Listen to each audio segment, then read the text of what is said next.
જૂનાગઢના કેશોદમાં રેંજા ગલા માટી કળશ યાત્રાનું આગમન ભવ્ય સ્વાગત કરાયું હતું।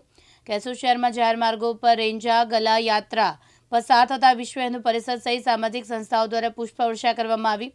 સન્માન કાર્યક્રમ બાદ રેંજા ગલા યાત્રા જૂનાગઢ જવા રવાના થઈ। રેંજા ગલા યાત્રા 27 ઓગસ્ટના રોજ ગુજરાતમાં પ્રવેશી, જેમાં આગામી 16 સપ્ટેમ્બરના રાજસ્થાનમાં, બિહારમાં પ્રવેશ થયેલી યાત્રા જુદા જુદા રાજ્યોમાં પસાર થઈ 18 નવેમ્બરના રોજ દિલ્હી પહોંચશે। ની અંદર 27 તારીખથી આ યાત્રા આવી રહી છે અને જ્યાં જ્યાં આહિર કોમ્યુનિટી છે ત્યાં આ યાત્રા ભ્રમણ કરે છે।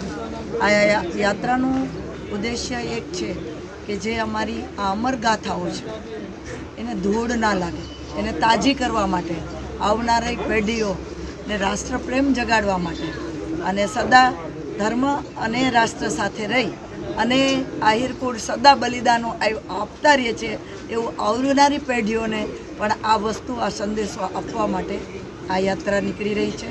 બીજું કે આ યાત્રા એટલી શાંતિપૂર્ણ અને આ માટીને, પવિત્ર માટીને ઉત્સવના રૂપે અમે ગાંવ લઈને જાય છે।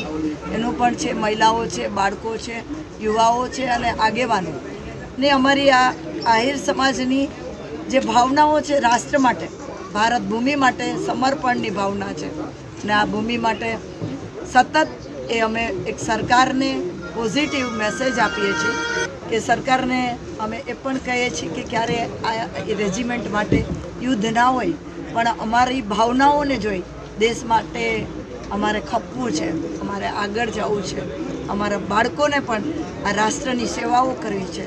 તો એક સરકારશ્રીને પણ એક મેસેજ છે, રિક્વેસ્ટનો, કે આના માટે જરૂર વિચાર કરે અને અમારી ભાવનાઓને સમજે। બાકી સદાય આહિર કુળ શૌર્ય અને વફાદારનું કુળ રહ્યું છે અને દેશ માટે કાયમ મળી ફીકનારું કુળ છે, તો એના માટે સરકારશ્રી પણ ધ્યાન રાખે।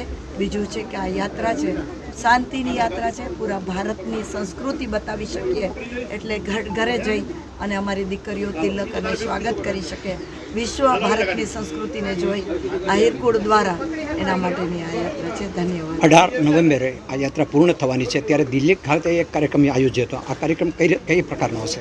આ કાર્યક્રમ સમગ્ર રાજ્યના, જે આમ અત્યારે તો જોઈએ તો 22-23 કરોડ યાદવો છે, જે એ સમગ્ર યાદવોનો એક જ બસ લાગણી છે કે જનગણના થાય, આહિર રેજિમેન્ટ બને, કારણ કે આ વસ્તુઓ થવાથી રાષ્ટ્રને એક મજબૂત રાષ્ટ્ર અમે આપી શકશું, એક રાષ્ટ્રની અમે તાકાત બનવા માંગીએ છીએ। યાદવ કુળ, આહિર કુળ એ ભારતની તાકાત બનવા માંગે છે, તો અમારો એક શાંતિપૂર્ણ આ સંદેશો ત્યાં હશે અને અમારી તમામ અમારા રાષ્ટ્રીય લેવલના જે નેતાઓ છે એ સરકારને એક સંદેશો આપશે કે રેજિમેન્ટ માટે વિચારણા થાય। પ્રકાશ દવે, દિવ્યાંગ ન્યૂઝ, જૂનાગઢ।